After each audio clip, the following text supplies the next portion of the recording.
Nah, kembali lagi ke materi yang berikutnya adalah terkait dengan uji normalitas terhadap distribusi data yang sifatnya numerik atau nomor. Nah, sebelumnya dari kata uji normalitas ini dikatakan bahwa uji dilakukan untuk memastikan apakah data yang digunakan itu adalah data yang sifatnya berdistribusi normal atau tidak. Jadi ini adalah bagian dari uji persyaratan analisis data atau disebut juga dengan uji asumsi klasik. Yang artinya sebelum teman-teman melakukan uji statistik untuk uji hipotesis, itu perlu teman-teman melakukan uji normalitas ini untuk memastikan apakah distribusi datanya normal atau tidak. Nah, sebagai dasar pengambilan keputusan dalam uji normalitas, itu ada dua. Jadi yang pertama itu adalah nilai signifikansi itu lebih besar dari 0,05, maka data penelitian dikatakan berdistribusi normal. Akan tetapi apabila nilai signifikansinya lebih kecil dari 0,05 atau 5/100, itu berarti data penelitian teman-teman itu tidak berdistribusi normal. Jadi langsung saja inilah sebuah contoh.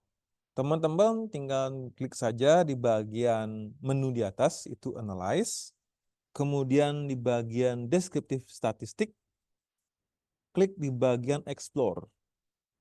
Explore di sini.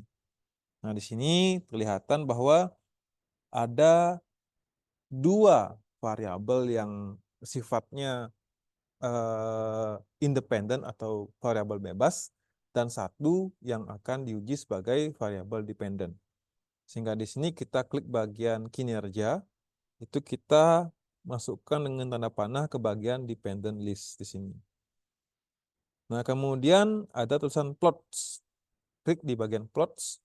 Itu teman-teman bisa melihat seperti ini, bisa klik bagian histogram, kemudian bisa mengklik bagian normality plots with test. Kemudian diklik continue, kemudian OK. Akan muncul data seperti ini. Jadi jumlah datanya ada 32, kemudian validnya 100% valid. Kemudian di sini ada juga mean score-nya berapa, ada standar error-nya berapa, nilai tertinggi terendah, kemudian variance-nya berapa. Nah, kemudian ada seperti ini. Nah, ini dia.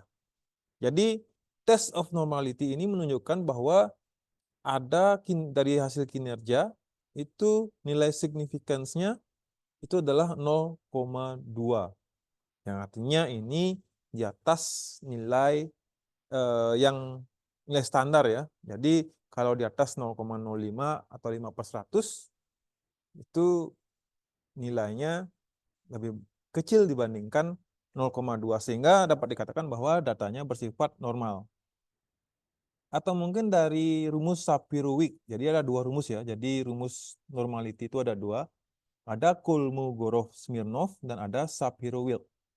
Nah, Shapiro-Wilk ini juga nilai signifikansinya 0,187 yang artinya di atas dari 0,05. Sehingga dikatakan bahwa data untuk kinerja ini sifatnya bersifat normal. Sehingga ini adalah plotnya.